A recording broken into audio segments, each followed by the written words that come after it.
Bonjour mes amis Sagittaires, nous sommes dans le tirage Abondance et nous allons donc étudier, enquêter, compléter, comprendre comment vous allez travailler pour attirer l'abondance dans 3 secteurs de votre vie. Dans le secteur de la santé, dans le secteur de la vie matérielle et dans votre vie sentimentale. Voilà, je m'appelle Maya, merci d'être dans mon univers. Si mon univers vous convient, n'oubliez pas de liker la vidéo, de vous abonner et surtout, n'hésitez pas à poser la moindre question dans les commentaires en bas des vidéos. Je réponds toujours de manière personnalisée à chacun. Alors, mes amis Sagittaires, nous allons démarrer par votre vie physique, par l'énergie physique, celle qui est dans votre corps, ici avec cet oracle des licornes, pour comprendre comment nous allons avancer, comment vous allez avancer dans cette quête de l'abondance dans laquelle nous sommes avec ce tirage aujourd'hui. Alors ici, nous avons d'abord cette carte sublime de la Renaissance. Une carte magnifique qui nous engage vraiment dans une abondance totale. Ensuite ici, nous avons cette carte qui nous parle des cycles et de votre nécessité de respecter les cycles, le cycle de votre corps, les cycles de la lune, les cycles de la vie, tout simplement, pour être dans l'abondance. Et puis ensuite ici, nous sommes dans cette carte qui dit vous avez besoin de soutien, le soutien, support en anglais, mais ici en français, ce sera le mot soutien qui sera mis en avant. Alors, d'abord cette carte superbe qui nous parle des cycles. Je vous la montre un peu plus près. Et donc cette carte nous dit quoi? Elle nous dit tout a un cycle, tout arrive à un certain moment, tout arrive à son bon timing. Honorez les cycles de votre corps et honorez les cycles de la lune. Soyez vraiment attentifs à cela. Les outils nécessaires pour travailler les cycles, ce sont tous les soins que vous pouvez mettre en place. Il y en a pléthore sur YouTube ou sur Internet ou sur Facebook, quel que soit l'outil que vous utilisez, pour trouver ou pour créer vos propres rituels de soins que vous pouvez mettre en action selon les différentes phases de la lune. Cela vous permettra de vous mettre également dans les cycles de la nature et de faire circuler les énergies nécessaires à votre bien-être. Alors, ici nous nous disons, c'est la renaissance. On dit qu'il faut vous réinventer. Trouver rêver votre vie et créer une nouvelle réalité. C'est vous qui êtes la source de tout cela. Projetez-vous dans une réalité plus positive, projetez-vous dans la réalité de votre guérison, projetez-vous dans la réalité de l'énergie qui circule en vous, du regain d'énergie. Vous êtes dans une phase positive et si vous voulez créer cette abondance, eh bien projetez-vous dans cette capacité que vous avez à la créer. Et ici, la carte du soutien. Alors, que nous dit cette carte? Elle nous dit demandez de l'aide, reposez-vous plus et ayez de la compassion et du soin pour vous-même. Donc, ce que je vous dis ici, c'est que si vous travaillez sur le respect de vos cycles d'activité et de repos, si vous travaillez sur vos cycles lunaires, si vous travaillez sur les cycles de l'âge de la vie, si vous travaillez sur les cycles de la nature, des cycles des saisons, eh bien, vous allez avoir un socle de soins avec lequel vous allez pouvoir trouver le soutien nécessaire. Et ce soutien, vous allez l'utiliser ici pour renaître, pour reconstruire une nouvelle réalité, celle dans laquelle vous êtes plein d'énergie, plein de vigueur et en bonne santé. Cela ne tient qu'à vous. C'est vous qui êtes à la source de tout cela. Et on va voir ici une 4e carte pour cela, pour comprendre comment ça marche. C'est celle qui nous dit quelle est votre vraie nature. Quel axe de votre vraie nature vous devez appuyer pour avancer. Eh bien ici, on nous dit « Je cultive ma foi ».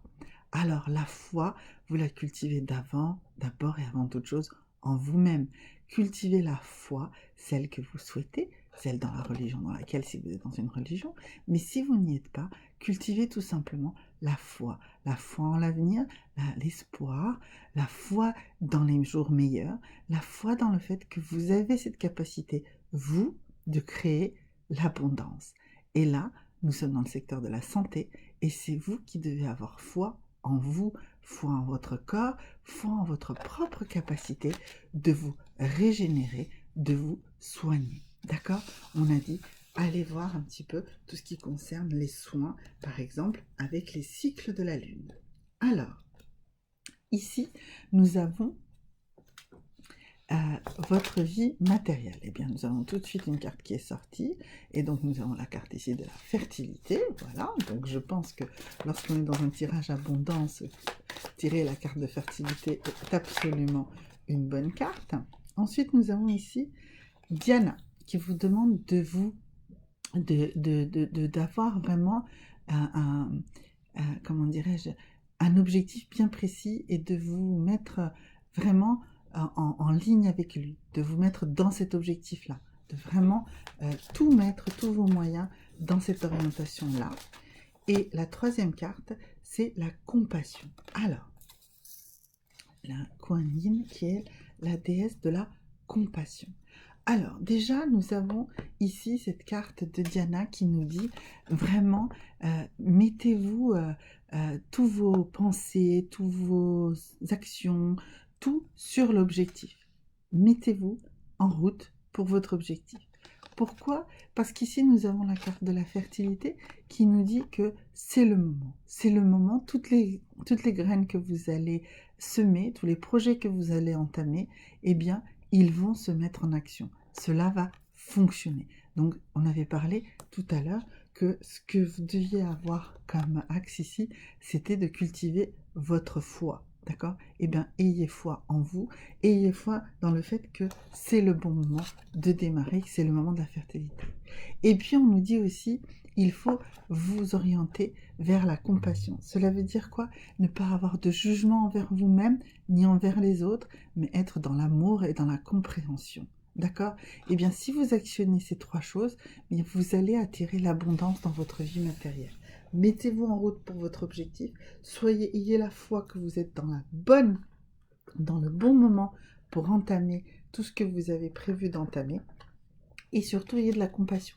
Parce qu'il se peut que tout ne marche pas tout de suite exactement comme ça. Ne soyez pas dans le jugement. Il y a une carte qui dit le succès, il ne faut pas admettre la défaite parce que peut-être que juste demain, c'est le succès. Donc, ayez la foi. Ayez de la foi, ayez la compassion pour vous-même. Ne dites pas c'est foutu, mais dites bon, ben voilà, là ça n'a pas marché, mais ce n'était qu'une étape. Et l'étape suivante sera la bonne. Alors maintenant, nous allons voir ici quelle est l'énergie, la valeur sur laquelle vous vous reposez pour avancer. Et on nous dit que vous êtes quelqu'un qui respecte énormément les traditions. Alors on nous dit, ici c'est une citation qui nous dit « Un homme sans tradition n'est plus un homme ». Alors, oui, c'est une chose très importante pour vous, les traditions. Mais comme souvent, ça peut avoir deux côtés, deux faces de la médaille. La tradition peut être aussi bloquante. Alors, il faut être dans le respect des traditions, mais il faut également faire évoluer ces traditions, les adapter à la vie actuelle, les adapter à la situation actuelle. Donc, ne vous laissez pas encombrer par cette énergie qui est chez vous, qui est l'envie de respecter les traditions. Je dirais respecter les traditions en les ajustant et en les rendant vivables dans votre vie actuelle. Vraiment, c'est super important de travailler sur cette énergie-là pour avancer dans votre vie matérielle et pour acquérir de l'abondance dans votre vie éternelle. Ne bloquez pas tout par ce besoin que vous avez du respect des traditions. Les traditions peuvent être respectées sans être pour autant des freins. Il faut les adapter très souvent. Alors maintenant ici, le troisième secteur, celui de votre vie sentimentale, les amis sagittaires. Et donc là, on nous dit que vous êtes à la recherche de l'âme sœur. D'accord? On nous dit également que vous êtes dans un état d'esprit romantique et amoureux. Et on nous dit aussi que tout cela, c'est bien gentil, mais vous devez prendre un petit peu de recul. Il faut prendre un petit peu de temps. Alors, si vous êtes dans une relation actuellement et que vous pensez que même si vous souffrez, que votre âme sœur, c'est la personne à laquelle vous êtes, peut-être que vous vous trompez, peut-être que vous êtes dans l'erreur. Et donc, il faut peut-être prendre un petit peu de temps, un petit peu de recul pour bien comprendre si vous n'êtes pas en train de vous tromper sur ce sujet-là. De toute façon, si vous n'êtes pas en relation, également prenez ce temps de réflexion pour comprendre, pour distinguer ce qui peut vous perturber lorsque vous êtes face à quelqu'un et que peut-être vous faites trop confiance à votre âme amoureuse et que vous trouvez l'âme sœur un petit peu partout. Prenez le temps du repos, du calme et de la réflexion, de définir qu'est-ce que c'est pour vous l'amour, quels sont vos besoins et vos attentes, et de cette manière, la rencontre que vous êtes en train de vivre ou la prochaine rencontre seront plus abondantes et plus confiantes et vous donneront plus de certitude si c'est vraiment quelqu'un qui peut être votre âme sœur. Alors, on va essayer de comprendre ici avec une carte supplémentaire, qu'est-ce que vous devez faire, quelle est la chose sur laquelle vous devez agir en vous pour être vraiment plus dans ça. Alors, il faut que vous nourrissiez la confiance en vous. Alors, la confiance en vous, c'est pas faites confiance à tout et n'importe quoi, ayez confiance en vous. Et pour avoir confiance en vous, il faut bien vous connaître. C'est pour ça, vous connaître vous-même. C'est pour ça qu'ici, on a cette carte de la retraite, du retrait, du besoin de prendre du recul, de bien vous connaître. Pour avoir confiance en vous, connaissez-vous, définissez vos valeurs et vos besoins, et à partir de là, vous ferez les bons choix. Ceux avec lesquels vous aurez vraiment confiance parce qu'ils répondront à vos valeurs. D'accord? C'est de cette manière que vous attirerez l'abondance dans votre vie sentimentale. Alors, une dernière carte pour ce tirage, mes amis Sagittaires. C'est la carte de l'énergie dans laquelle vous vous trouvez actuellement, l'énergie sur laquelle vous vous trouvez à l'issue de ce tirage.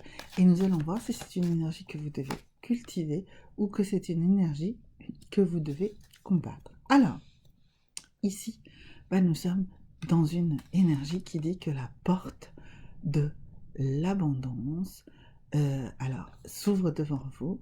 Donc c'est la porte du soin de vous-même et de la joie. Donc vous ouvrez les portes. Si vous appliquez tout ce que je viens de vous dire, si vous comprenez, donc on va faire une petite synthèse, que vous devez cultiver votre foi, et principalement cultiver la foi en vous-même. Si vous comprenez que vous devez certes respecter les traditions, mais en les accommodant à quelque chose qui soit plus actuel, qu'elles ne vous pèsent pas, qu'elles ne vous font pas souffrir, qu'elles ne vous bloquent pas, et que vous nourrissiez la confiance en vous-même, eh bien vous ouvrez les portes de votre bien-être personnel et de votre joie, plaisir, voilà, vous ouvrez la porte vers le miracle de la vie, vers l'abondance totale. Vous y êtes. Donc cultivez votre foi, respectez les traditions mais sans vous faire écraser et faites-vous confiance à vous-même. Merci beaucoup mes amis les Sagittaires. N'oubliez pas que vous pouvez laisser des commentaires avec des questions si vous avez en bas des vidéos. Abonnez-vous, likez et à très bientôt. Au revoir.